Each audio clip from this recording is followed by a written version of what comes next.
Ahora. Buenos días. Sí, creo que han quitado la música, o sea que entiendo que vamos a empezar con la mesa.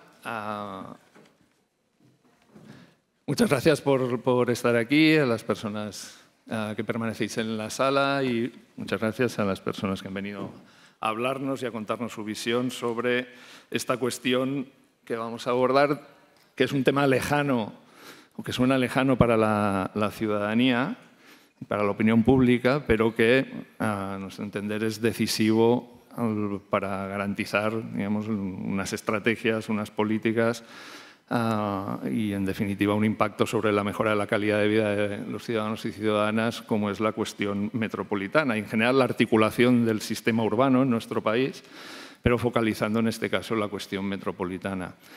Yo soy Oriol Estela Barnet, el coordinador general del Plan Estratégico Metropolitano de Barcelona, que es una organización, una asociación con componente público y privado que desde 1988 pues, se dedica a definir los planes estratégicos para Barcelona y desde el año 2000 lo hace en la escala metropolitana. Como saben, pues en Barcelona existe una institución, un área metropolitana de Barcelona, creada por una ley del Parlamento de Cataluña en el año 2010 y es hasta ahora el único caso en España de área metropolitana institucionalizada que funciona como tal. Como recientemente pues, ha puesto de manifiesto el ensayo Metrópolis sin gobierno, la anomalía española en Europa, coordinado, dirigido por la profesora Mariona Tomàs, donde se habla precisamente de esto, ¿no? de cómo la cuestión metropolitana es todavía una asignatura pendiente en nuestro país. No es que en el resto de países lo tengan muy solucionado. Yo creo que es un ámbito muy nuevo para muchos países y donde se están experimentando diferentes fórmulas. Encontramos fórmulas diferentes en Italia, en Francia, en el Reino Unido, en Alemania, en muchas ciudades. Cada una tiene sus características. Sí que es cierto que en la cuestión metropolitana pues está mucho en la agenda y aquí pues es lo que vamos a intentar, ¿no? Y nos consta que desde el Ministerio hay ese interés y por eso esta mesa específicamente orientada a la agenda urbana metropolitana. Muy brevemente, la primera cuestión y que se pone de manifiesto en este ensayo, ¿no? en este libro, es la falta de un criterio homogéneo para definir de qué estamos hablando cuando hablamos de áreas metropolitanas, ¿no? Y eso supone también que suelen faltar datos para analizarlas convenientemente, para analizar esos territorios convenientemente. Según algunas fuentes, ¿no? se puede decir que España cuenta con cerca de 50 áreas metropolitanas, de las cuales 13 superan los 500.000 habitantes. Y el INE, en otra división, identifica 70 áreas urbanas funcionales, y también que existen 81 mancomunidades de municipios que afectan a unos 6.000 municipios, ¿vale? Y por tanto pues a un porcentaje muy alto de los municipios en todo el país. Tendremos aquí un ejemplo de mancomunidad luego que nos contarán cómo les va, cómo funciona.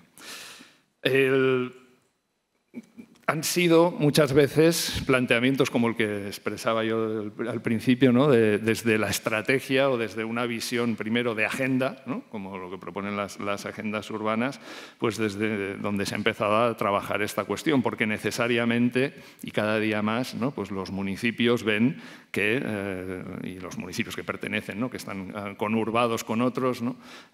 Pues entienden que no pueden resolver determinadas cuestiones o atender a determinados retos en solitario. ¿No?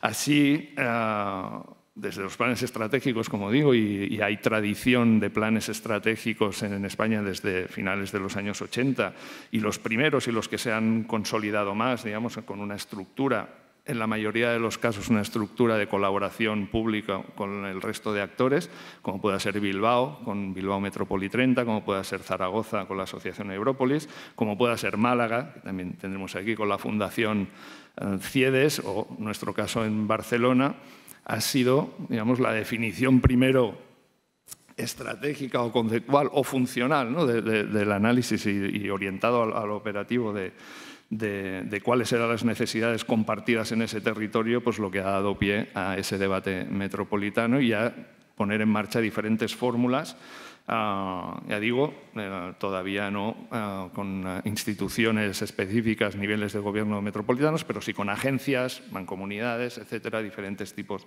de estructuras, ¿no?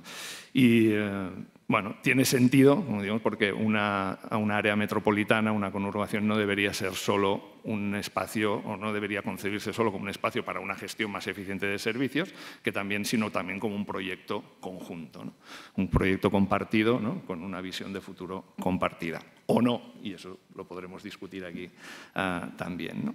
Bien, pues como decía, conscientes de esa necesidad, yo creo que también a partir del ejercicio de la primera oleada, por llamarlo así, de agendas urbanas en España, los proyectos piloto, pues se ha visto más esa necesidad, ¿no? Muchas de esas agendas urbanas reclaman de manera implícita o explícita, ¿no? Esa coordinación y ese entendimiento en los espacios metropolitanos, y es un poco de eso de lo que vamos a hablar pues en esta mesa, y iré introduciendo a las personas que van a intervenir pues una por una, porque primero les hemos dado pues, unos 5 minutos para exponer la cuestión desde su punto de vista.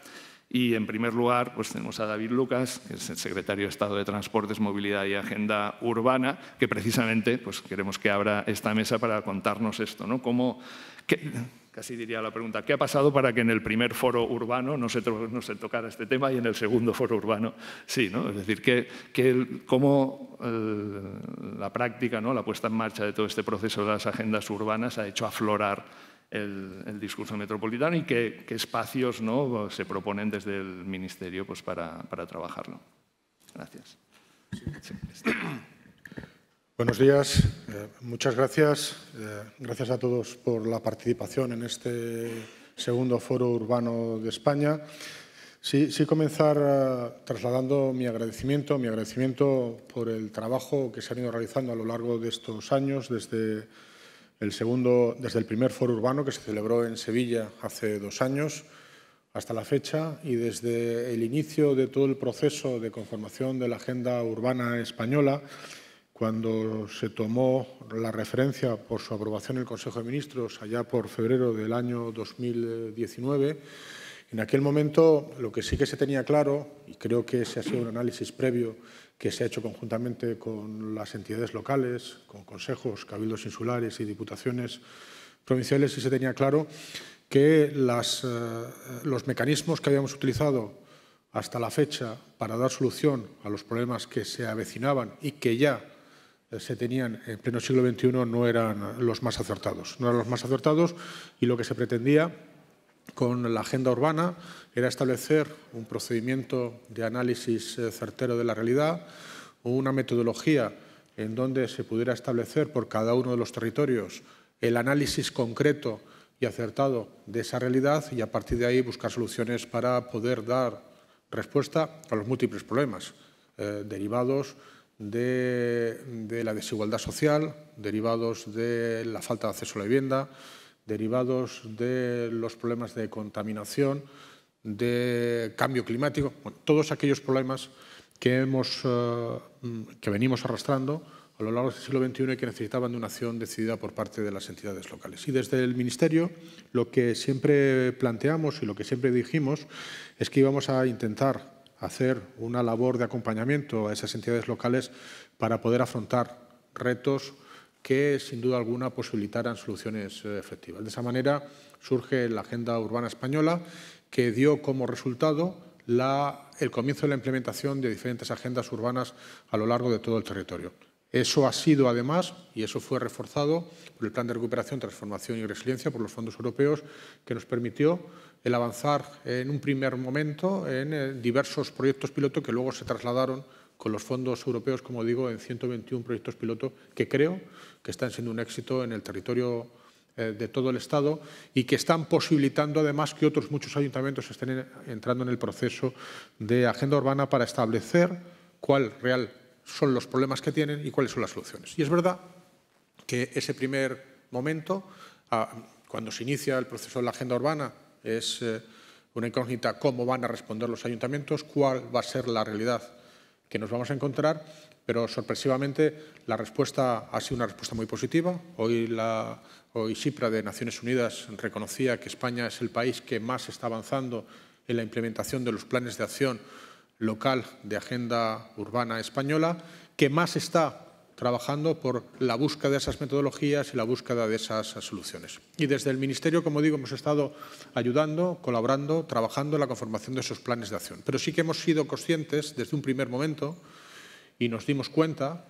Yo, además, procedo precisamente como alcalde de una de esas áreas metropolitanas, de la área metropolitana de Madrid. No tenemos la suerte que tiene el área metropolitana de Barcelona, que sí está constituida jurídicamente, pero sí nos dimos cuenta desde un principio que teníamos un déficit importante. Y ese déficit importante es que cuando se establecen propuestas de agenda urbana en municipios en donde no existe una gran conexión o una gran interacción con otros municipios, la agenda urbana es evidente que tener ciertas coordinaciones, pero puede tener una vida propia.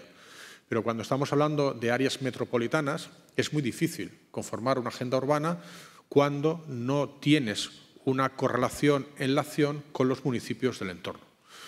Yo, que fui alcalde del área metropolitana de Madrid, se cuenta que en Madrid la mitad de la población vive en la ciudad de Madrid y la otra mitad de la población, 3,5 millones de habitantes, viven en lo que es la conurbación metropolitana.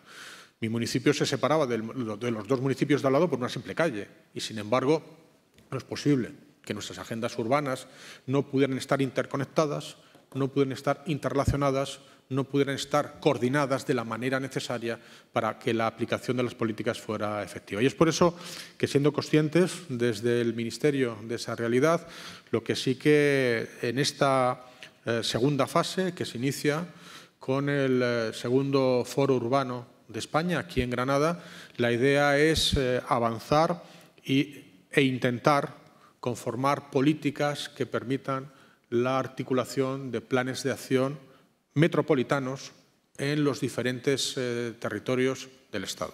Como bien comentaban en la introducción, hay 50 áreas metropolitanas que de las cuales 13 superan los 500.000 habitantes en España. En esas conurbaciones metropolitanas se calcula que puede haber cerca de 6.000 municipios y lo que no tiene mucha lógica es que las agendas urbanas, teniendo algunas mucha identidad propia, no estén correlacionadas con el resto de las agendas urbanas de los municipios del entorno. Sí que es cierto que para poder conformarlas tenemos algunos déficits importantes y es que solamente hay un área metropolitana, que es el área metropolitana de la ciudad de Barcelona, del área metropolitana de Barcelona, donde sí que existe personalidad jurídica para poder ir adoptando medidas. Han sido, además, múltiples los acuerdos adoptados, por ejemplo, por el Gobierno de España, con la área metropolitana de Barcelona, en materia de vivienda o en otros ámbitos, y es más fácil la interacción, es más fácil la coordinación. Esa regulación existente en el área metropolitana de Barcelona no existe en el resto de áreas metropolitanas, con lo cual la acción pública, la acción conjunta se hace más compleja. No digo que no sea imposible, pero se hace más compleja, porque ya depende de la voluntad política de los actores en dichas áreas metropolitanas o el aprovechamiento de algunas otras estructuras existentes en el área metropolitana, como son las mancomunidades, pero que afectan a ámbitos sectoriales más concretos y no a toda la política general del área metropolitana. Lo que sí que es una evidencia es que existe esa problemática y desde el Ministerio la queremos afrontar. Hemos creado para eso, como ya conocéis, un grupo de trabajo específico dentro del Ministerio para poder interactuar con los municipios, para poder profundizar en la realidad existente y para poder avanzar en el análisis certero y en la búsqueda de soluciones de cómo acompañar, cómo ayudar a los municipios, a aquellas áreas metropolitanas que sí que quieran actuar, pero siempre sabiendo de las limitaciones que existen, porque cuando interactúas con un solo municipio es evidente que el Pleno del Ayuntamiento o la Junta de Gobierno puede adoptar decisiones que son vinculantes para todo el territorio. Cuando no existe esa vinculación jurídica, la situación es más compleja, es más difícil.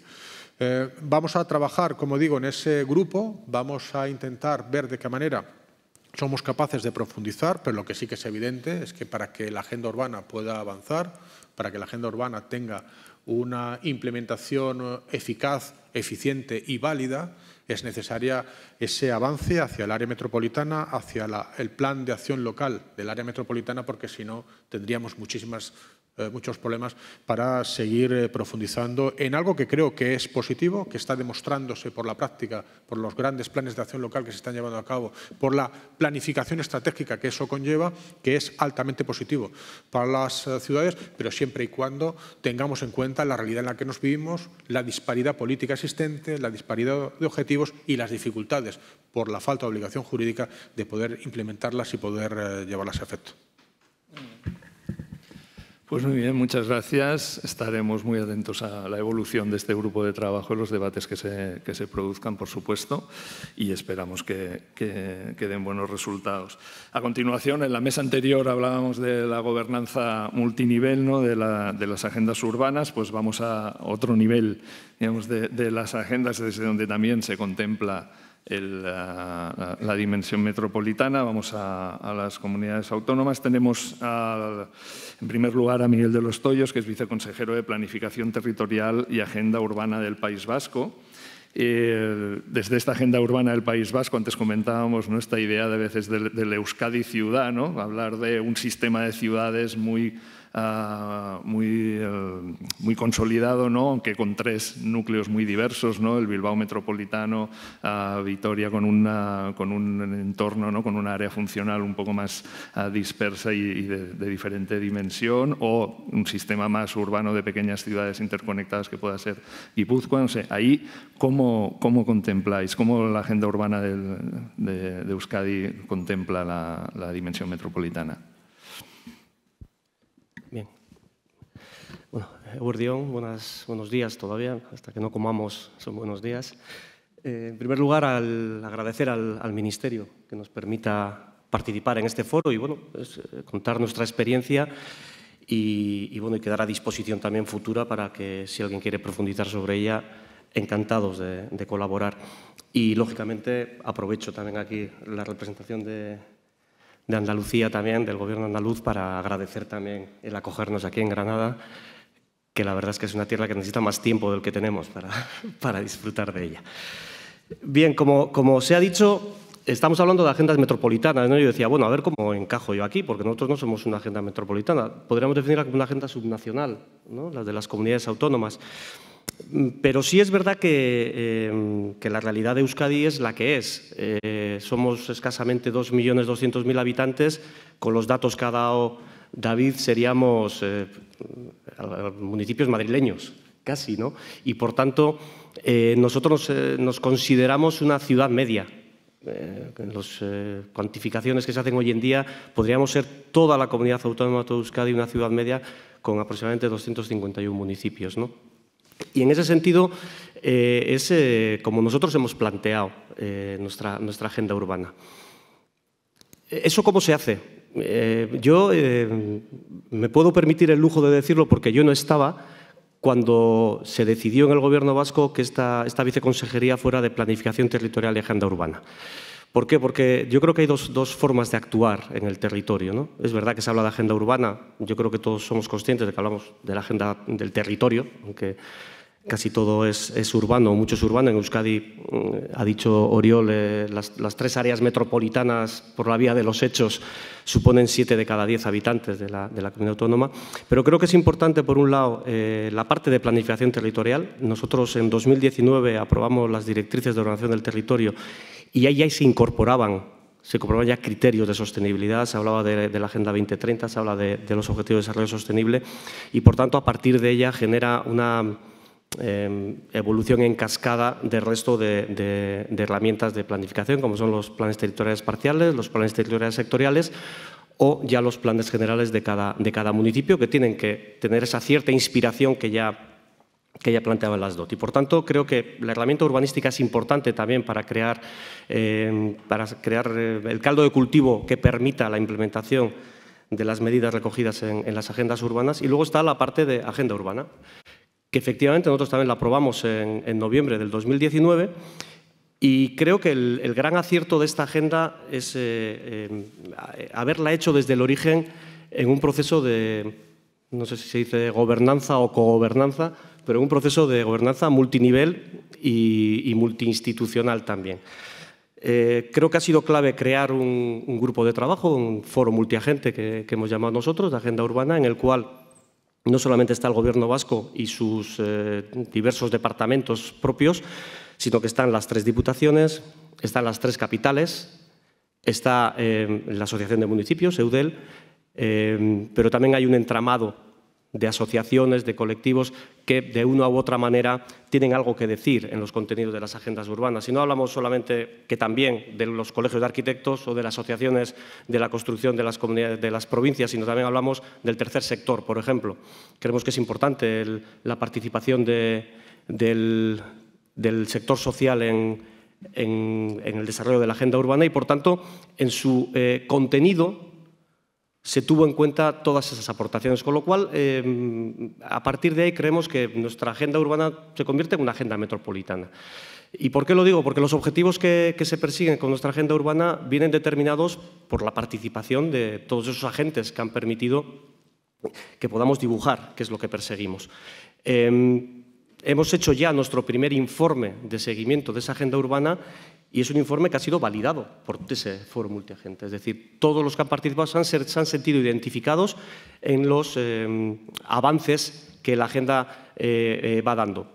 Tenemos que tener en cuenta que de 2019 a 2023 tenemos ahí un paréntesis de pandemia que a todos nos ha costado también gestionar otras cosas que no fueran la salud y la economía. Hemos tenido un periodo de guerra que, queramos o no, ha afectado también a las prioridades en la gestión, pero aún así todo tenemos diversos objetivos de la propia agenda que se han ido cumpliendo poco a poco y diversos objetivos que lógicamente quedan pendientes dentro de lo que son los famosos retos que perseguimos, que son el demográfico, el tecnológico, el económico y el social, y con varios objetivos consensuados por las partes para poder implementar. Cuando hablamos de 2 objetivos, solamente me voy a detener en uno porque son muchos, pero sí es verdad que son objetivos que afectan a la juventud, afectan al ámbito de lo social, afectan a la eficiencia energética.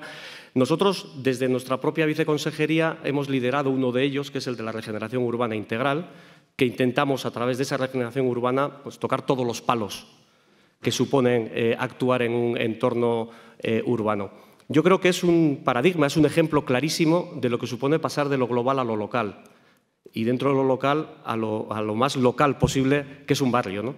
Nosotros tenemos identificados barrios que denominamos a través de una serie de indicadores vulnerables, donde tanto desde el punto de vista urbanístico como desde el punto de vista social son barrios que pues están en situaciones complicadas y lo que intentamos es actuar en esos barrios de manera integral. Lógicamente, a través del urbanismo, a través de la rehabilitación de edificios, a través de la mejora de los entornos urbanos, a través de la movilidad, pero también queremos actuar con las personas.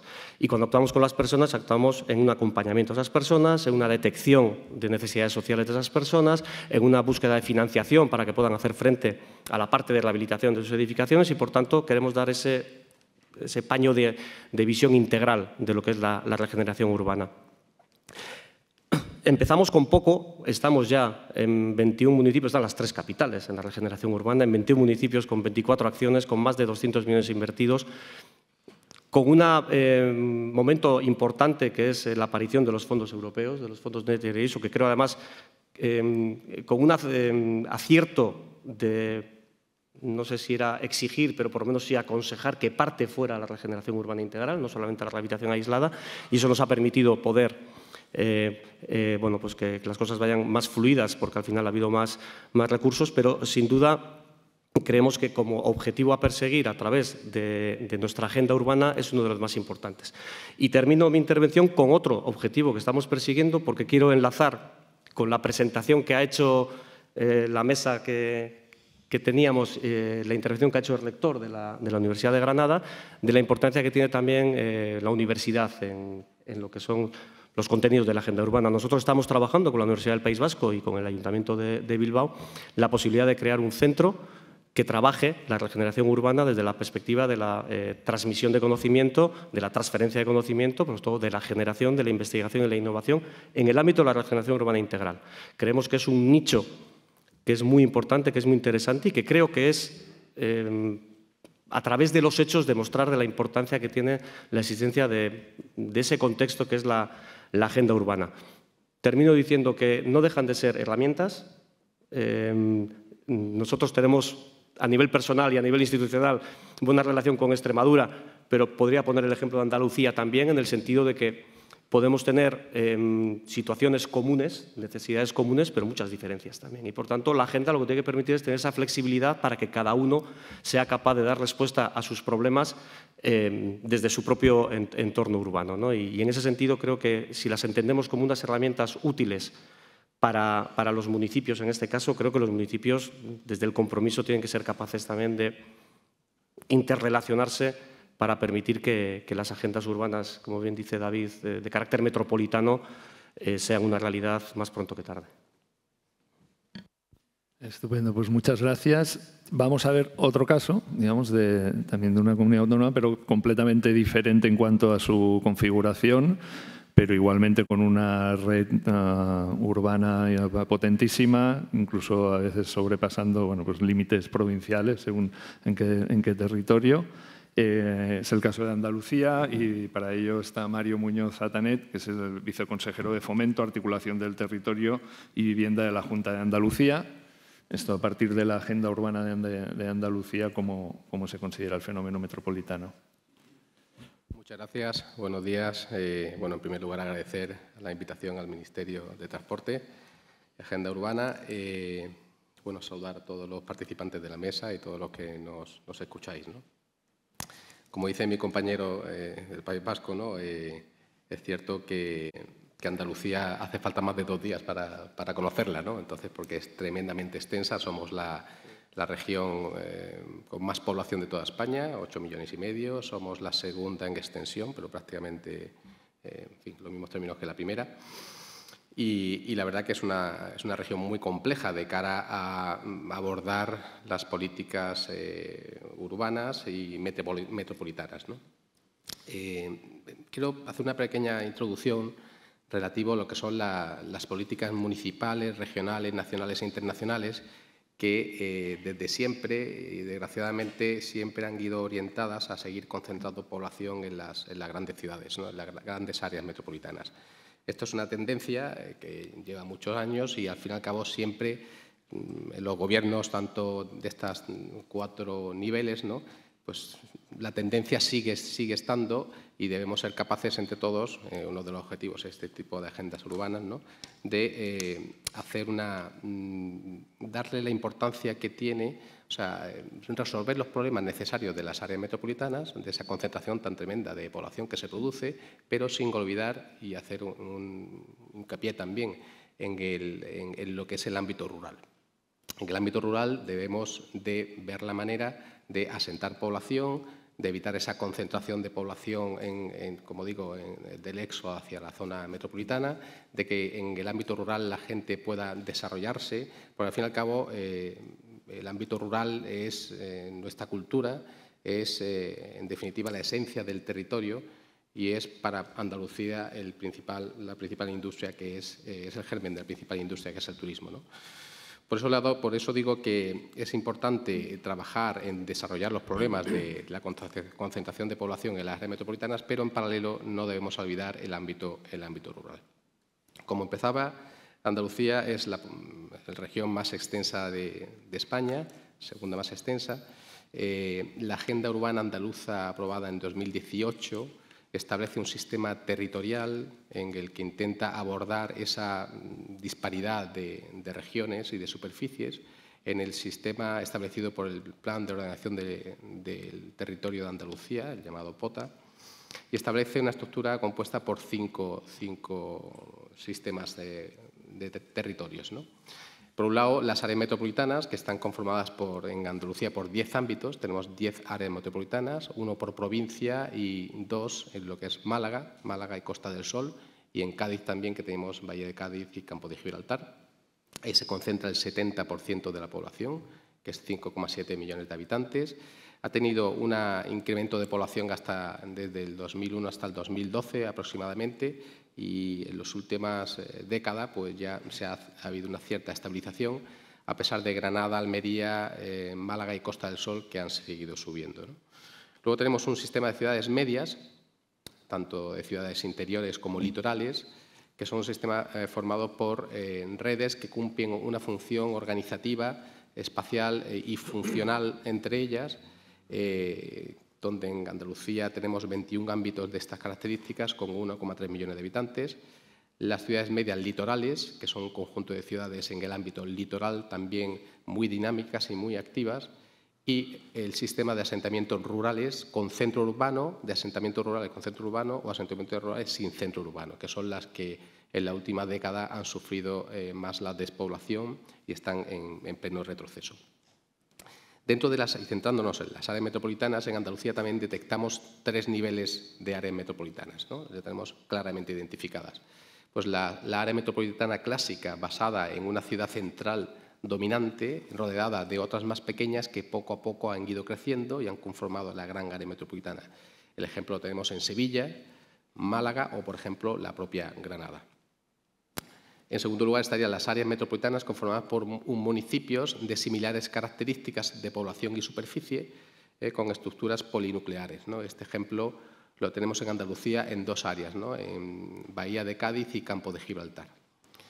Y luego tenemos también las áreas metropolitanas con menor grado de metropolización, en el que juega un papel importante el ámbito agrícola, ¿no? Como pueden ser Córdoba, Jaén, Almería y Huelva. Esa es un poco nuestra estructura territorial en la que trabajamos desde la Agenda Urbana Andaluza.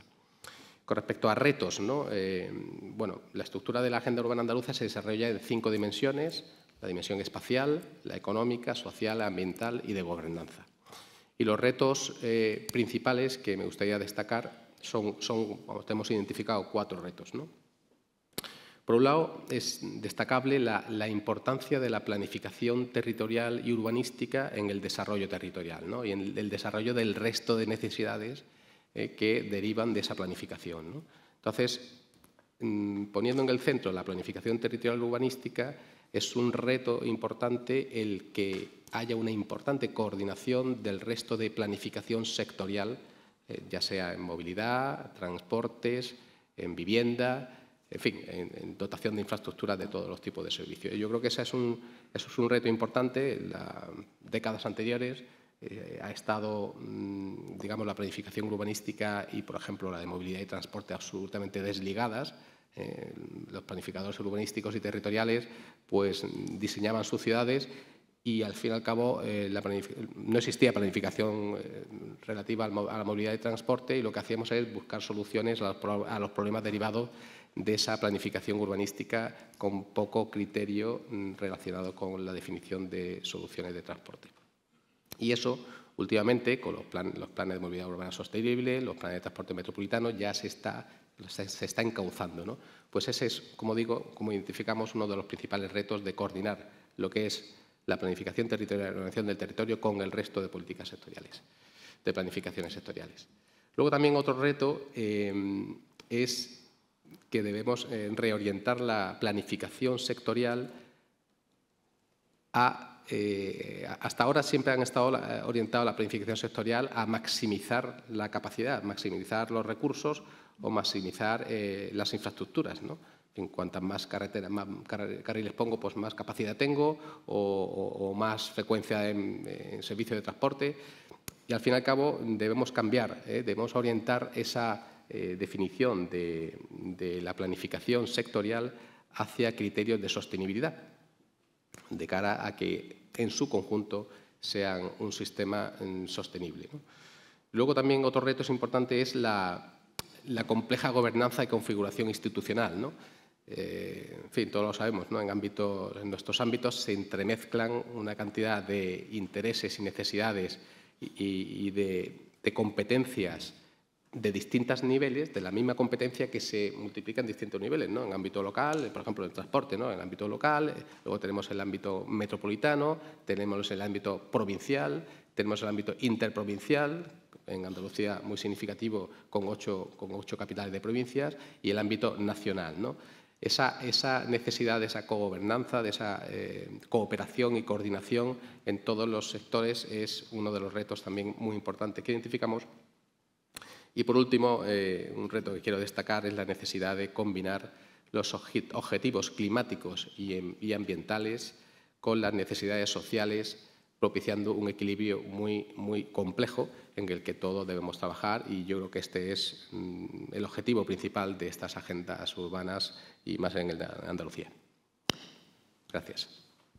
Muy bien, pues muchas gracias. Yo creo que, bueno, de estas intervenciones, ¿no? Yo creo que el vínculo con la ordenación territorial, las políticas de planificación del territorio y el urbanismo al final es algo decisivo, y obviamente también los fondos, ¿no? De dónde sacamos los recursos, ¿no? para financiar estas políticas metropolitanas o bueno, estas... Bueno, de eso hablaremos luego en el debate. Vamos a bajar ahora a otro nivel más. Tenemos a Carmen García, que es directora gerente de la Fundación CIEDES, el Centro de Investigaciones Estratégicas y de Desarrollo Económico y Social de Málaga, desde el año 2011. Y desde esta posición, la Fundación CIEDES es la que elabora el plan estratégico, los planes estratégicos de Málaga, pero desde esta posición pues has visto pasar, ¿no? Desde el año 2011 muchos tipos de agendas diferentes, ¿no? A diferentes niveles, pero también en la ciudad, pero siempre habéis tenido, ¿no? Desde antes incluso de incorporación, pues en Málaga, este gen, digamos, de la visión estratégica, ¿no? Y de la definición de agendas a medio y largo plazo. Entonces, ¿cómo habéis hecho para encajar, ¿no? En todo este proceso esta cuestión, y sobre todo cómo os habéis dado cuenta de la necesidad, ¿no? De hacer algo, de llevarlo a la dimensión metropolitana, que en eso también tenéis una experiencia a contar? Gracias. Bueno, pues muchísimas gracias por la introducción, Oriol, y lo primero agradecer el estar aquí en este foro como invitado y en esta mesa. Yo estoy muy honrada. Yo decía, a mí ponerme en la esquinilla porque yo no soy administración pública, ni, en fin, somos una fundación, además muy pequeñita, privada sin ánimo de lucro. Lo que pasa es que, bueno, en nuestra estructura tenemos un patronato con 16 patronos públicos y privados, como digo, y están todos los niveles de gobierno, y tenemos representación de esa gobernanza que decimos vertical y horizontal. Está el Estado, la Junta, la Diputación, el Ayuntamiento de Málaga, y luego también tenemos la Cámara, la Confederación de Empresarios, la Universidad, el Parque, los sindicatos, en fin, los tenemos para arriba y para los lados, los tenemos a todos. Entonces, bueno, pues en ese sentido, desde esa posición que nos da la visión compartida de la ciudad y del desarrollo, venimos trabajando desde el año 1994, que es cuando se crea la Fundación. Pero en el 92 fue el Ayuntamiento de Málaga quien se dio cuenta de que pues hacía poquitos años que se nos había separado Torremolinos, que era parte de la ciudad de Málaga, se había convertido en municipio propio. Málaga se quedó con el título de capital de la Costa del Sol, capital turística de la Costa del Sol, y teníamos 2 hoteles, porque el resto se quedó todo en el territorio de al lado. Así que tuvimos que pensar en cómo nos reinventamos, cómo atendemos a esos retos que suponen una capitalidad, y aparte, sobre todo, qué vamos a hacer con la ciudad, que tenía obviamente muchas necesidades que resolver. Entonces, bueno, pues a partir de ahí el Ayuntamiento empieza a trabajar en una planificación estratégica, también crea la primera oficina de proyectos europeos y empieza a buscar financiación para todo lo que se quería hacer en la ciudad.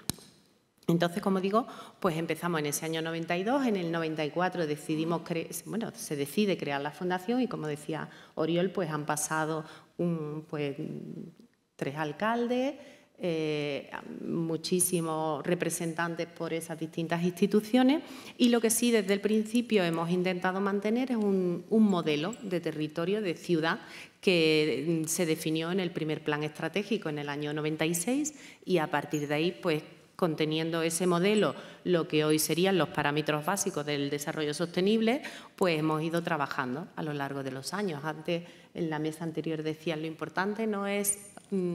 o sea, aquí vamos a hablar de planes de acción, que la agenda urbana ya la tenemos. Digo, bueno, pero sí, ojo, que lo importante es esa parte. O sea, al final tú lo que tienes que tener muy claro cuál es tu estrategia en el territorio, o sea, cuál es el modelo hacia el que vas, el rumbo que vas a marcar, y eso es lo que tiene que permanecer en el tiempo. Y luego los planes de acción podemos hacerlos como churros en base a los momentos que nos va indicando el tiempo, ¿no? Porque pues hemos pasado por la primera crisis de la construcción, crisis financiera, el COVID, y todo eso hace que la planificación estratégica pues tenga que adaptarse en sus planes de acción, pero no en su estrategia última. Ese modelo territorial hay que mantenerlo, ¿no? Entonces, bueno, pues en eso yo creo que la Fundación ha sido esa figura que ha intentado, en la medida de lo posible, a lo largo de ese tiempo, mantener el modelo vivo y claro. Entonces, en eso pues hay planificación en la ciudad de Málaga. Antes me encantaba Viladecans cuando explicaba su ejemplo. En Málaga nos pasa muy parecido. Tenemos nuestro plan estratégico que, como digo, lleva todo ese tiempo, pero también hay una agenda urbana que funciona estupendamente y que tiene todo un equipo detrás trabajando. Y hay una planificación sectorial que está alineada con la agenda urbana y, a su vez, con el plan estratégico. Y así hablamos de ayuntamientos, pero nosotros en la Fundación lo que nos gusta es hablar de todos los agentes que hay en el territorio, que no son ayuntamientos. En realidad, el sector público, si nos paramos a pensar, en el caso de Málaga, que tenemos unos 580.000 habitantes, pues sector público, como mucho un 10% de la población se dedica al sector público.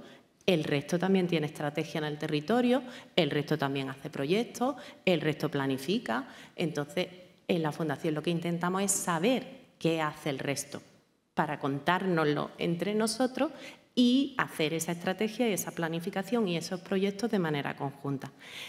¿Cómo lo hacemos? Pues también hacemos nuestros planes de acción. Ahora mismo tenemos aprobado el plan estratégico al 2030, que está alineado con los Objetivos de Desarrollo Sostenible.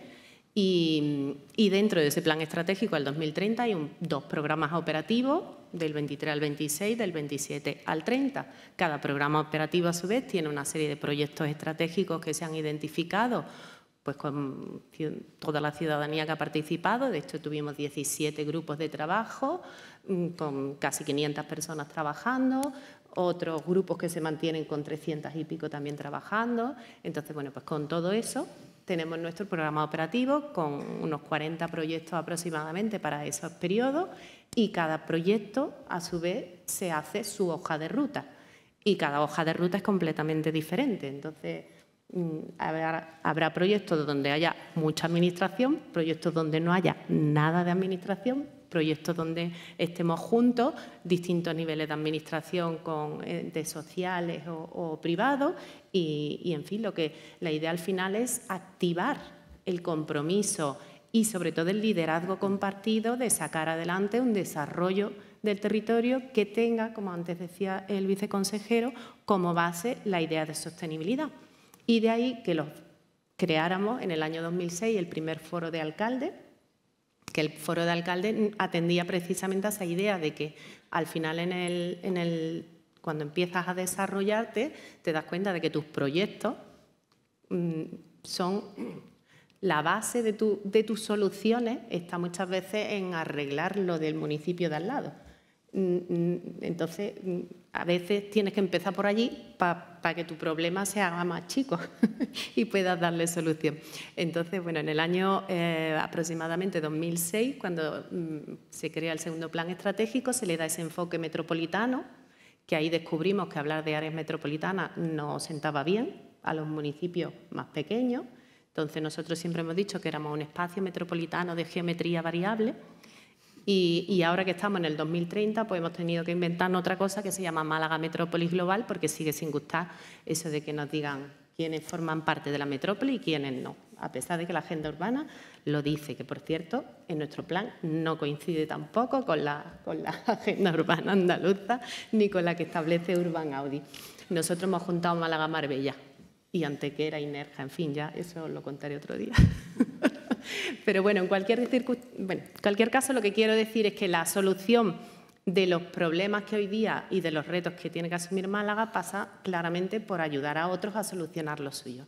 Entonces, bueno, pues ahí en ese foro tenemos una parte técnica que es donde recogemos ideas, proyectos, datos para dar soporte a unos pequeños informes muy resumidos. Cada año los tenemos que limpiar más. Cada vez leemos menos, así que ya son todos gráficos, todas grandes ideas. Al principio eran tochos, pues ahora ya son cosas pequeñitas. Y a partir de ahí pasamos a lo que son los foros de concertación, los foros técnicos no reducidos, sino de mucha más gente. donde recogemos opiniones, experiencias, ideas, proyectos, etcétera, y con todo eso al final terminamos haciendo una versión reducida de cuáles podrían ser los proyectos a abordar y pasamos a la decisión política, porque al final tiene que haber decisión política. Así que pasamos ya al foro de alcaldes donde se decide. Y ahora empieza también la parte complicada y es cómo consigo el dinero y los compromisos y demás para que esto se haga. Entonces, si hemos hecho bien la parte de técnico, el compromiso lo tenemos, pero ahora el dinero es lo que hay que ir viendo y entonces, bueno, pues desde hace muchos años nuestros planes están todos alineados con la programación europea y con todas las líneas de financiación. El Next Generation, aquí está el grupo de proyectos de programa europeo del Ayuntamiento de Málaga, bastante al completo, y ya os dirán ellos, de Next Generation estamos ahí exprimiendo todo lo que podemos y más. Entonces, bueno, con todo esto ya, y termino, el trabajo de la Fundación estos últimos años, sobre todo, ha estado en animar a esos municipios de ese espacio metropolitano a ir también creando su propia planificación a través de planes estratégicos, agendas urbanas, EDUSI. Incluso algunos tienen agendas 21 que todavía sobreviven. Lo importante, eso, yo siempre digo que esto es el mismo perro con distinto collar, lo importante es tener tu planificación de verdad enraizada dentro de tu administración y dentro de tu sociedad, de tus municipios. Si ya tienes esa forma de pensar y de trabajar, luego es fácil conseguir que se hagan esos programas operativos por un desarrollo más sostenible.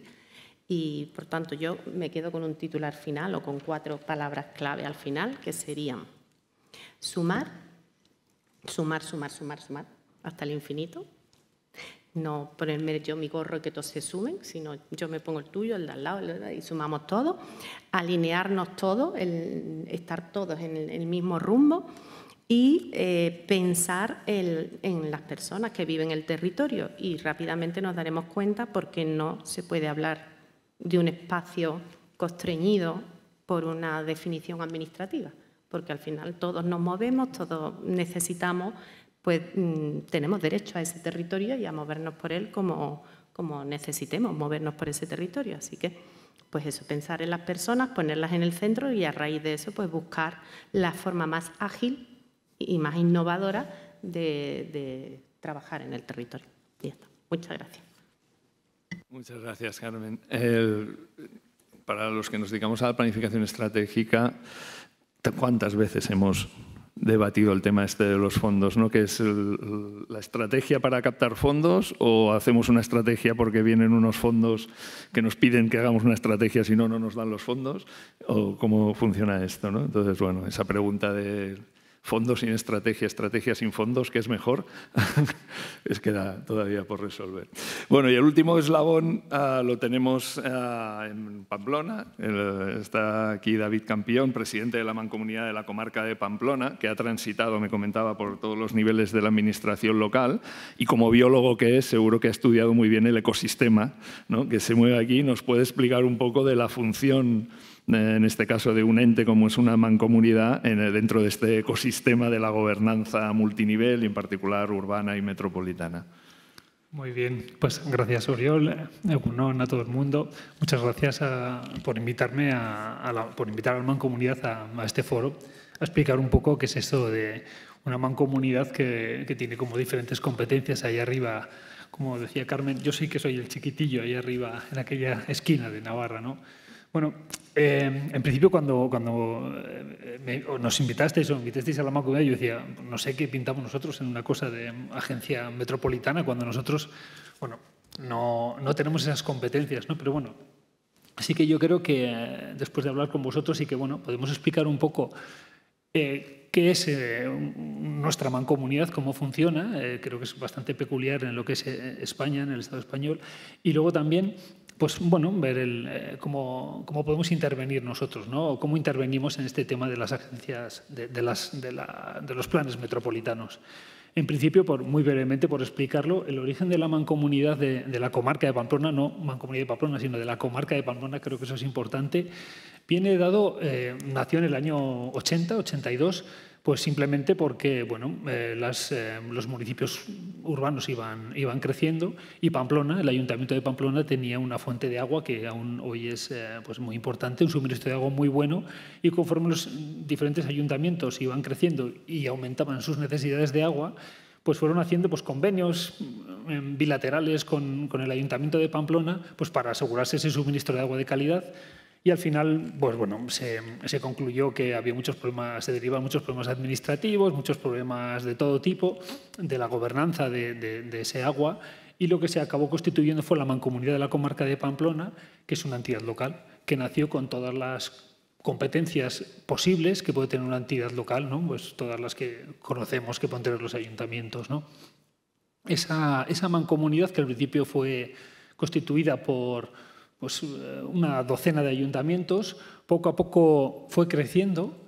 A los 10 años se llegó también a mancomunar toda la gestión de residuos de la comarca. La mancomunidad seguía creciendo, nuevos ayuntamientos se iban adheriendo a esta mancomunidad. A los 10 años más tarde llegó también a gestionar o se le delegó la competencia del transporte público y del taxi.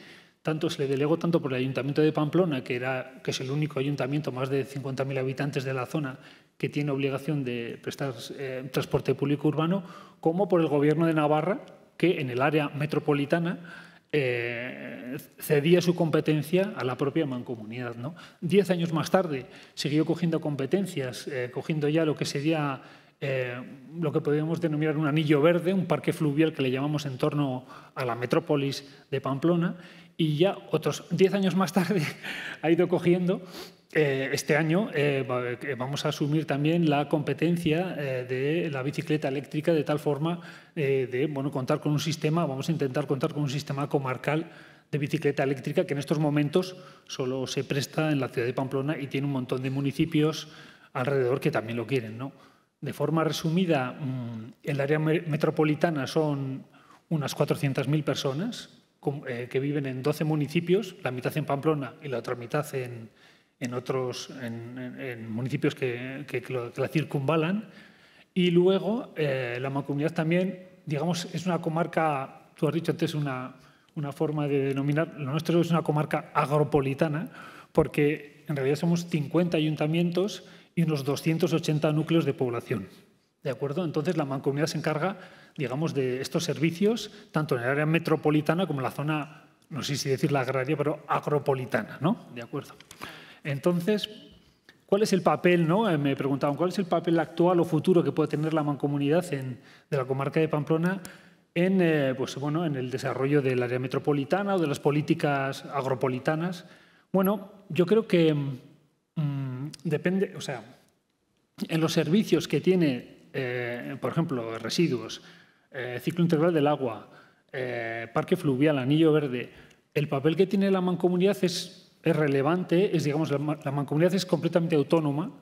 ¿Por qué? Es completamente autónoma porque, bueno, presta unos servicios, cobra unos recibos, unas tasas, por lo tanto es autónoma en cuanto a la definición de sus políticas, a la definición de las inversiones, es autónoma en cuanto a que es el agente que solicita fondos en los PERTEs, que accede a los fondos Next Generation.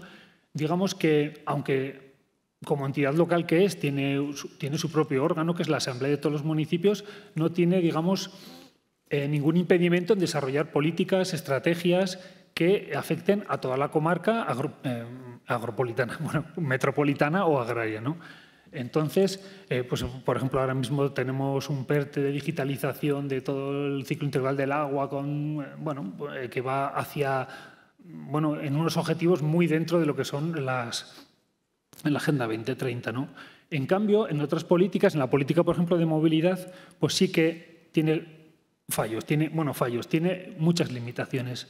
Es cierto que tiene asumida la competencia del transporte público, mueve 42, 43 millones de personas al año en sus autobuses, también gestiona el sector del taxi, pero sin embargo no tiene la suficiencia económica. ¿Por qué? Porque aproximadamente el 50% del coste del servicio del transporte público se asume con el billetaje, pero el otro 50% ha de ser, digamos, proporcionado cada año por ayuntamientos y Gobierno de Navarra para cuadrar las cuentas, ¿no?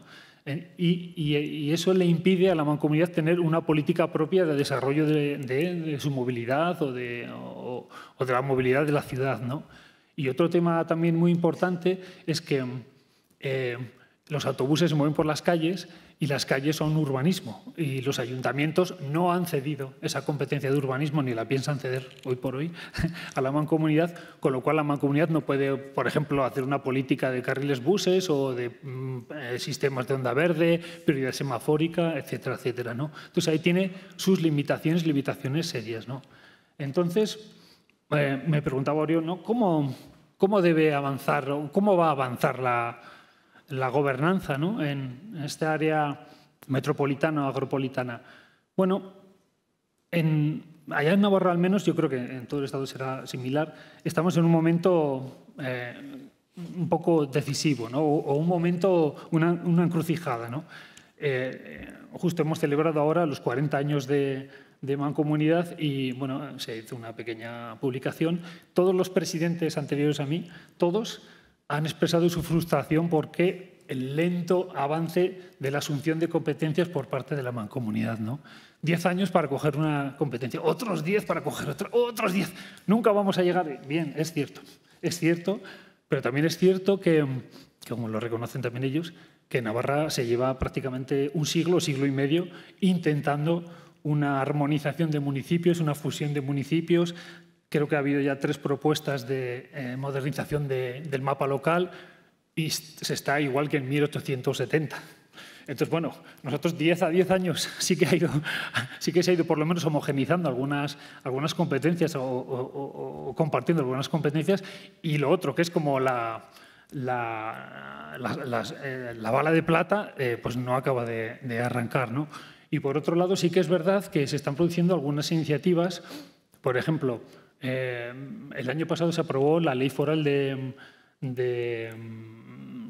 bueno, es una ley foral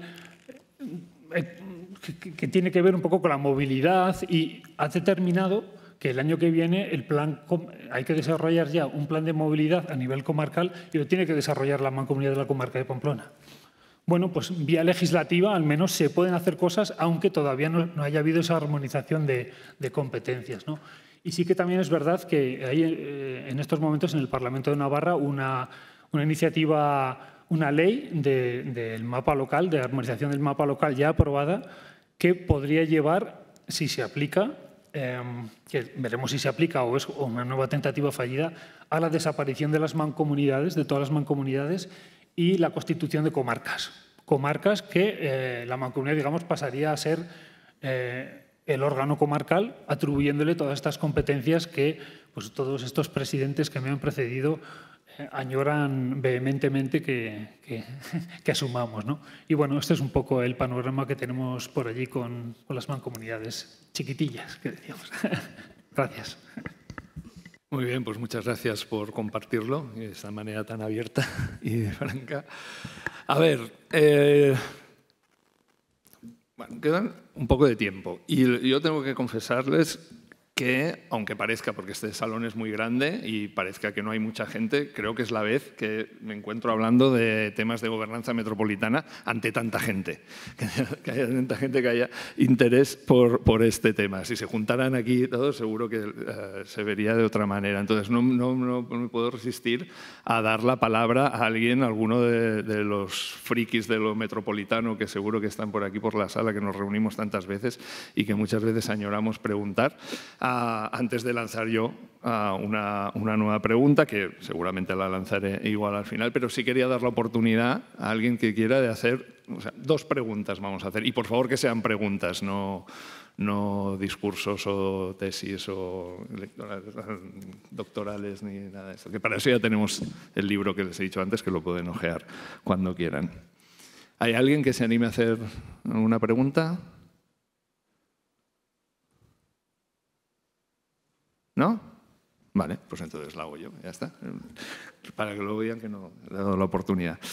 Bueno, pues la pregunta yo creo que es de cajón, ¿no? Y además ya la teníamos puesta ahí en el marco conceptual de la mesa, ¿no? Que es la cuestión, obviamente, de la gobernanza, ¿no? Y que es la cuestión, yo creo, clave de, vale, todo esto, todo el mundo ve la necesidad, ¿no? de articular, de trabajar en el espacio metropolitano, pero esto luego cómo lo llevamos a la práctica, ¿no? Entonces yo voy a soltar una serie de cosas que son las que los frikis de lo metropolitano nos decimos mutuamente cuando nos encontramos, ¿no? Y las preguntas en plan provocación, y cada cual se puede agarrar a la que le apetezca, ¿no? Para enfocar la cuestión por ahí, ¿no? Respecto a las claves, ¿no? ¿Dónde está realmente la clave para poder avanzar en una gobernanza, digamos, metropolitana, ¿no? Una sería, una frase que solemos decir, que es preferible voluntad sin institución que institución sin voluntad. Sí, ¿hasta qué punto es necesario tener una institución específica, metropolitana, etcétera, para poder trabajar en este ámbito, ¿no? Y hasta qué punto, si existe y no hay voluntad, pues eso puede entorpecer su funcionamiento, ¿no? El segundo tiene que ver con esta idea de la necesidad de que, bueno, si se institucionaliza o si hay un ente metropolitano que tiene que desarrollar determinadas políticas, de algún lugar tienen que venir, ¿no? Y pueden venir de arriba o pueden venir de abajo, con esta idea del traspaso de competencias. Más que eso nos daría para una jornada entera, yo querría plantear la idea de si realmente no habría que buscar soluciones que no sean del siglo XIX, como decía ahora David, ¿no? O sea, la necesidad de crear un nuevo gobierno con unas competencias, con unas políticas, con un presupuesto. Podemos encontrar fórmulas más innovadoras, imaginativas, acordes con los tiempos, para poder dar respuesta a una realidad que por definición es dinámica, y lo vivimos, ¿no? En Barcelona tenemos un área metropolitana que llevó mucho tiempo constituir, 36 municipios, unos límites territoriales, pero la metrópoli real pues sigue creciendo, sigue cambiando. Cualquier inversión que hagas en un lugar, ¿no? Pues cambia las centralidades, cambia, etcétera, ¿no? Entonces, ¿qué sería más conveniente, ¿no? Y vinculado a eso, pues el tema de la financiación, ¿no? ¿Tendría sentido retocar toda la estructura de financiación de los entes locales, públicos, tal, para dar cabida a los metropolitanos, o tendríamos que buscar también otras fórmulas pues, más asociadas a proyectos concretos, a servicios concretos, etcétera, ¿no? La participación o no de los actores no públicos, digamos, también una de las frases que decimos, ¿no? Que la metropolitanización es demasiado importante para dejarla solo en manos de las administraciones públicas, porque son los actores, las empresas, ciudadanos, etcétera, los que, entre comillas, sufren cada día la existencia de límites municipales, ¿no? Que les entorpecen determinadas operaciones vitales o empresariales, o por lo menos se las complican.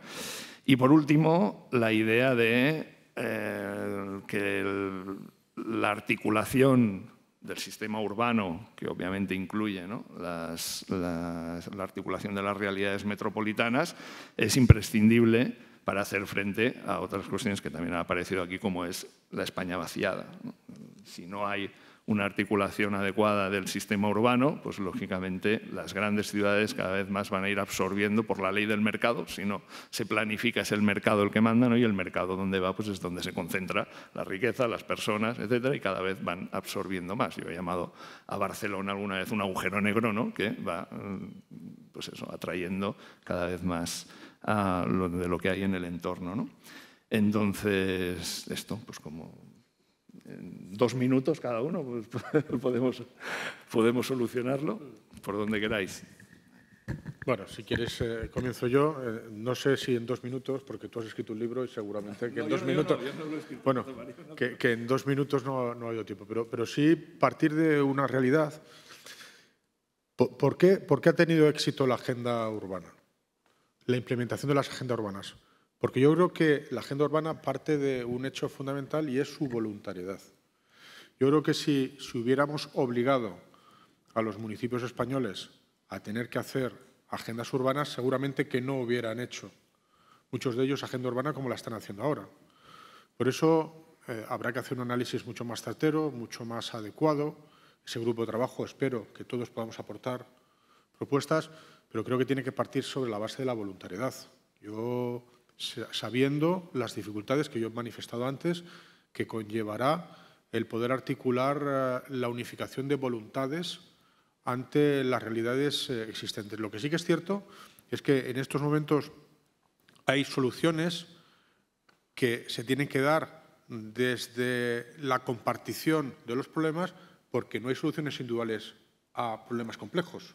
Y cuando antes se comentaba los problemas de movilidad, los problemas de transporte, los problemas de cohesión social, los problemas de vivienda, los problemas de emisiones, los problemas medioambientales, cuando estamos hablando de un área metropolitana, no están localizados en un territorio concreto, sino que se diversifican por todo el territorio.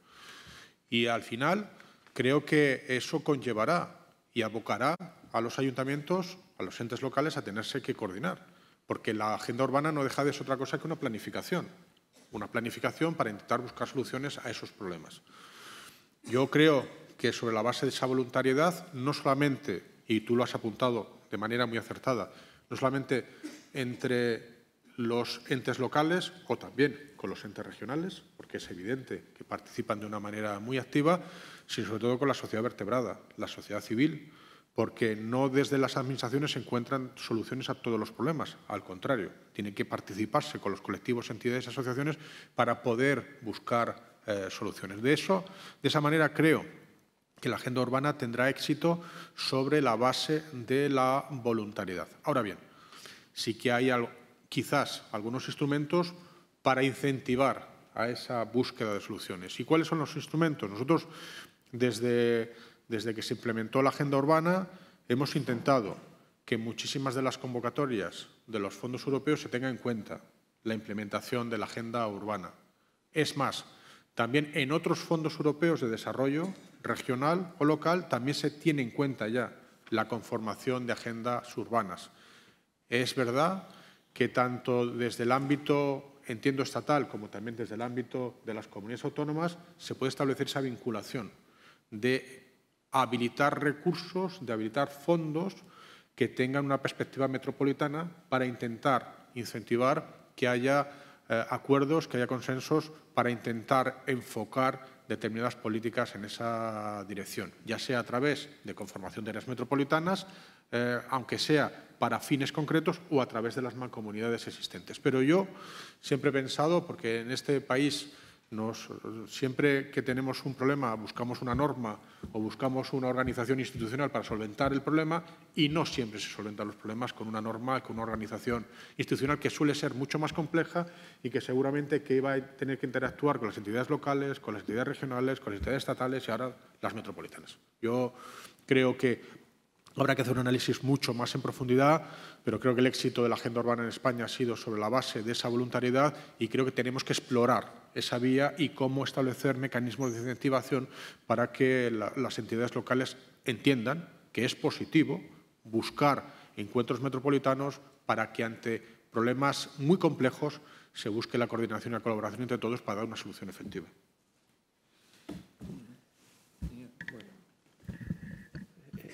La otra vez estaba escuchando un programa de radio y estaba hablando del fin del mundo y un tertuliano y tal dijo, mira, lo mejor del fin del mundo es que desaparece la raza humana.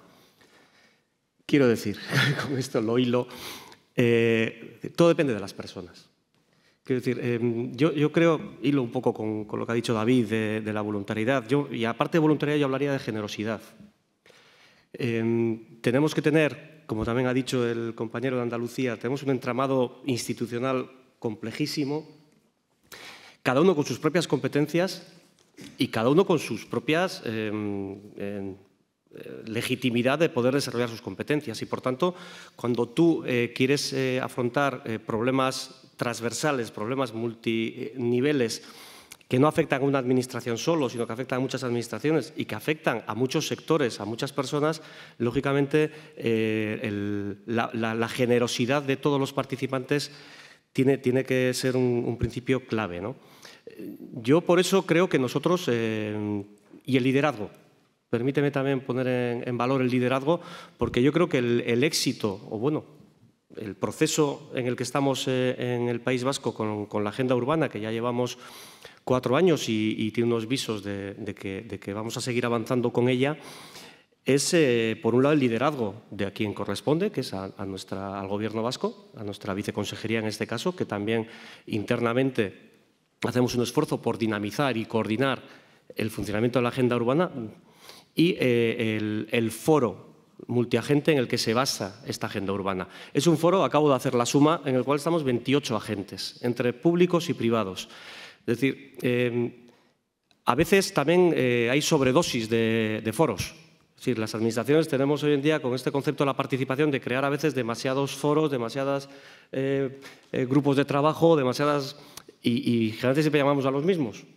Entonces, al final, si quien participa, que de saque todo el mundo está dispuesto a participar, no ve resultados, dejará de participar. Y yo creo que nosotros, por lo menos, el valor añadido que le estamos dando a nuestra agenda urbana es que tenemos un compromiso de que se están implementando acciones, se va viendo resultados y, por tanto, quien participa bueno, pues ve que su trabajo también está siendo útil. Y ese conseguir también resultados, vuelvo a la generosidad, significa que, bueno, pues que las administraciones también tenemos que hacer un ejercicio, bueno, de cierta flexibilidad a la hora de interpretar competencias, de interpretar quién pone los recursos. Voy a decir un ejemplo y con esto termino. He hablado de un centro que queremos crear sobre regeneración urbana, sobre investigación, transferencia. No voy a decir quién, pero se discutía hasta ver quién va a pagar el agua, ¿no? Creo que hay que tener más generosidad que eso. Y yo creo que eso no es lo importante. Lo importante es crear el centro. Y, por tanto, independiente de a quién le va a tocar pagar el agua, ya se pagará. No es lo más importante del centro, sino lo importante es crear el centro. Y en ese sentido, creo que es importante que todos también, cada administración, dentro de sus competencias, tenga cierta generosidad, sea capaz de dar un paso adelante, aunque a veces no le corresponda del todo, y haga que bueno, pues que el funcionamiento de la agenda urbana dé resultados. Y si hay resultados, seguramente la raza humana seguirá trabajando para que siga funcionando. Gracias. Bueno, desde mi punto de vista, la gobernanza es clave para el desarrollo de la agenda urbana en general, ¿no? Sin esta gobernanza no es posible, ¿no? Yo creo que es la pieza clave donde se desarrolla absolutamente todo, ¿no?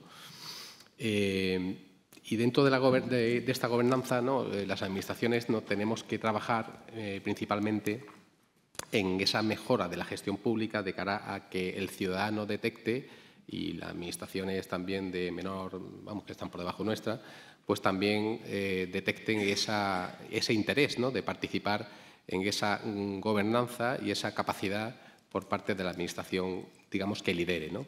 Y de ahí hilo también con lo que comenta el compañero del País Vasco, el liderazgo.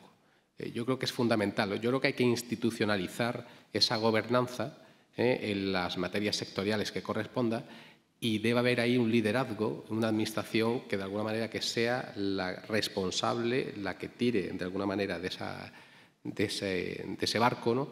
Y que además que dote financieramente la operación, ¿no? Que es fundamental, ¿no?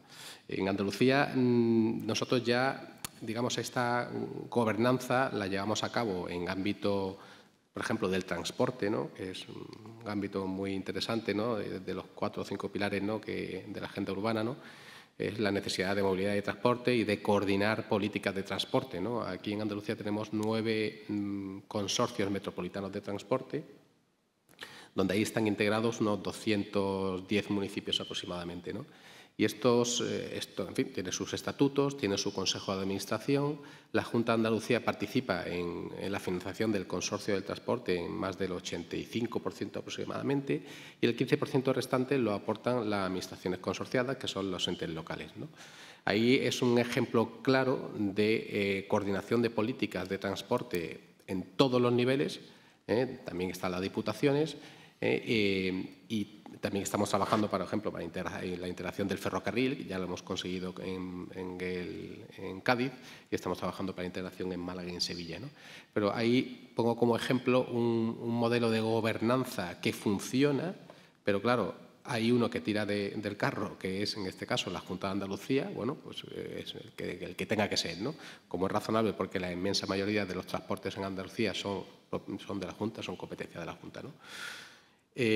Otros ejemplos también de gobernanza en Andalucía, pues por ejemplo, supongo que también habrá en otras comunidades, ¿no? Las comisiones provinciales de urbanismo y transporte, ¿no? Ahí se hace una cooperación y colaboración en el otro ámbito y pilar destacado de la agenda urbana, que es la ordenación del territorio y el urbanismo, con los entes locales, Y creo que se ejerce una colaboración y una sinergia muy importante, o las mesas de desarrollo de la ley del suelo andaluza, ¿no?, que acabamos de sacar en el año 2021, la lista, ¿no?, la ley de impulso para la sostenibilidad del territorio andaluz, que también es otro elemento de cooperación y coordinación. Entonces yo, como conclusión, quiero decir que todos somos conscientes de las necesidades, somos conscientes de los sectores, ¿no?, de la planificación sectorial y las mejoras que tenemos que llevar a cabo, y lo que hace falta es articular con mecanismos que ya existen, pues modelos de gobernanza, ejemplos como lo que he comentado con los consorcios metropolitanos de transporte. Gracias.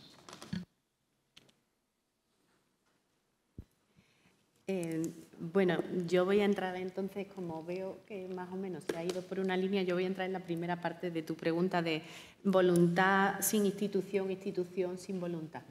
Yo creo que en el tema de los espacios metropolitanos, en realidad lo que hace falta es tener algún tipo de plataforma con mayor o menor estructura que te permita ver el territorio y lo que está sucediendo en el territorio con una visión de conjunto.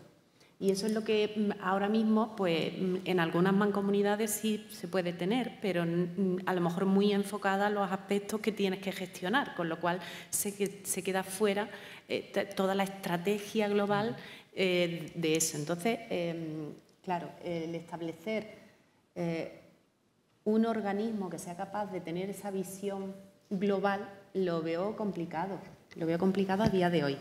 Entonces, yo soy partidaria, por lo menos para tener esas visiones de conjunto y hacer estrategias conjuntas de esos espacios, de una gobernanza más soft, más tipo plataformas de coordinación de agentes, foros de diálogo, espacios donde se encuentren la administración con los administrados, pues este tipo de espacios más soft.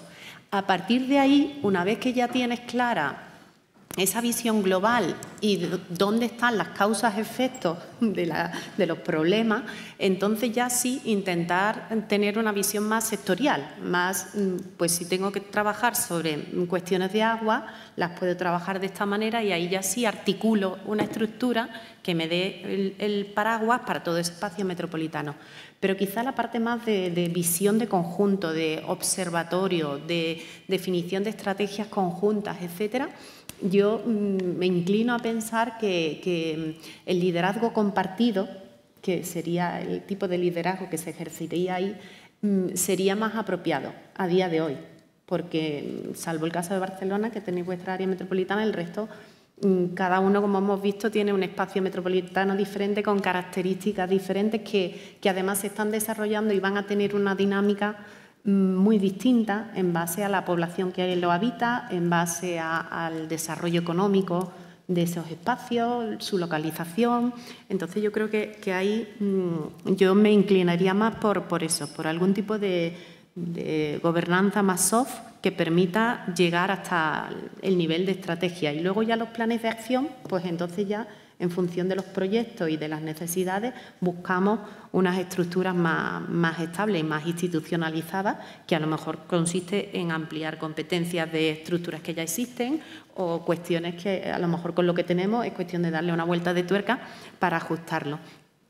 Y yo me quedaría con básicamente eso. Yo creo que la agenda urbana española sí que puede ser, o sea, desde el Ministerio sí se puede hacer esa labor, igual que se ha hecho con la voluntariedad, las agendas urbanas, pues hacer la voluntariedad de esos espacios metropolitanos, abriendo la puerta a que no tienen por qué estar liderados por unas estructuras ya existentes, sino que pueden ser proyectos de plataformas, coordinación, etcétera, que faciliten. Pues antes hablaban del eje del Ebro o, no sé, la carretera no sé qué, que también teníais en Barcelona un ejemplo, ¿no?, que unía a los municipios. Pues a lo mejor puede tener esa estructura inicialmente más soft. Muy bien. Bueno, a mí me toca ya el último. También, bueno, en cuanto a la gobernanza, desde luego estoy yo también de acuerdo en todo el tema de la voluntariedad y de colaboración, más que en otras tentaciones que ha habido en otras épocas, ¿no? De anexionar, fusionar, extinguir. No, yo creo que crear órganos nuevos, bueno, yo creo que tenemos un montón de instituciones, un montón de foros, un montón de organismos. Creo que entre todos ellos es muy posible que sean capaces de asumir todos los retos que se nos plantean, y es muy importante, yo creo, el tema de la voluntariedad y de la no imposición. Aparte de los temas técnicos, materiales, económicos, hay temas en las entidades locales, en los diferentes municipios, grandes o pequeños, que tocan mucho identidad, sentimiento, etcétera, y muchas veces estos intangibles hacen que sea imposible llegar a acuerdos, ¿no? o trabajar conjuntamente si lo que se pone por delante es la necesidad de una fusión o desaparición, etc. Y yo, por lo último, por tocar, has comentado también lo del reto demográfico. Yo creo que, bueno, igual me toca a mí de cerca, porque yo soy, aparte de presidente de la Mancomunidad, soy alcalde de un ayuntamiento muy pequeño, en peligro de despoblación, etcétera, etcétera, como hay muchos en la comarca de Pamplona también, aunque parezca mentira, pero al lado de Pamplona hay ayuntamientos que están en peligro de desaparición también. Yo creo que entidades como las mancomunidades o otras, consorcios, etcétera, sí que pueden actuar como una especie de correa de transmisión entre las metrópolis y este entorno que les rodea, ¿no? No podemos perder de vista que al final las ciudades compuestas por uno o por varios ayuntamientos o municipios, al final son agujeros negros de todo lo que se ha comentado aquí, pero son agujeros negros de energía, de materiales, de agua, de alimentos, y exportan lo que sabemos que exportan, residuos, bueno, todo, aguas residuales, que a su vez tienen que ser tratadas, o sea, su materia prima proviene del mundo que les rodea y tienen que ser tratadas en el mundo que les rodea, ¿no? Entonces, tenemos que buscar una manera de una correa de transmisión de que las ciudades colaboren en el mantenimiento de estas comarcas que les rodean, pues, por ejemplo, no es por poner un ejemplo nuestro, pero es lo que más conozco, por lo menos un servicio bueno de agua, un servicio bueno de residuos, movilidad, transportes, que las ciudades, digamos, colaboren o en el mantenimiento de ese entorno que a su vez es necesario para que las ciudades sigan adelante, ¿no? Yo creo que figuras tipo mancomunidades o similares son muy importantes y muy interesantes, ¿no? Que no las ciudades se encierren en sí mismas, porque en realidad es perjudicial para todos, ¿no? Pues muchísimas gracias. Hemos empezado 12 minutos tarde, terminamos 12 minutos tarde, o sea que hemos cumplido el tiempo, lo digo arrastrando. Y bueno, para terminar, yo quería señalar estos últimos conceptos que habéis puesto sobre la mesa, ¿no? Como la clave para avanzar en gobernanza metropolitana. Habéis hablado de voluntariedad, habéis hablado de generosidad, de liderazgo, de flexibilidad. Oye, yo casi que me pido ley, si va a depender de todo esto, pero no, es posible, o creemos que es posible, porque bueno, así es como han avanzado todos los procesos metropolitanos. Siempre vemos que cuando las experiencias que puedan estar más avanzadas o más institucionalizadas han avanzado 3 pasos y luego han echado 2 para atrás y luego otra vez, porque es muy complejo, ¿no? Esta cuestión. Nosotros, desde digamos, la modestia de lo que es el Plan Estratégico Metropolitano de Barcelona, el ejercicio que hicimos del Compromiso Metropolitano 2030, que viene a ser, ¿no? Es prima hermana, digamos, de lo que podría ser una agenda urbana metropolitana, y entiendo los demás planes estratégicos que están trabajando esta dimensión, que por cierto nos vamos a reunir el lunes y el martes de la semana que viene en Zaragoza, auspiciados por Európolis, que es la asociación del Plan Estratégico de Zaragoza, para hablar de estos temas, o sea que igual la mitad nos vemos allí también. Pues eso, señalar que es un trabajo que hay que ir haciendo hoy día, pero que sobre todo esto lo que hace falta es voluntad, y hace falta entender, ¿no? Que hoy en día los problemas ya es difícil que eso solucione un municipio, un alcalde, una alcaldesa. Nosotros en esta campaña electoral lo decíamos, ¿no? Hay que explicar también cómo se va a trabajar con el vecino, con la vecina, con el municipio, los municipios del entorno, para resolver los grandes retos que tenemos las ciudades hoy en día. Y también, por extensión, y digo, desde una escala superior, esto, ¿no? Las relaciones entre el mundo urbano y el mundo rural, que yo creo que son clave también para el desarrollo de cualquier país. Así que nada, muchísimas gracias por las intervenciones, por vuestra presencia aquí, y esto sigue, espero que ahora con una comida, y una pausa y luego pues con más mesas redondas. Muchas gracias.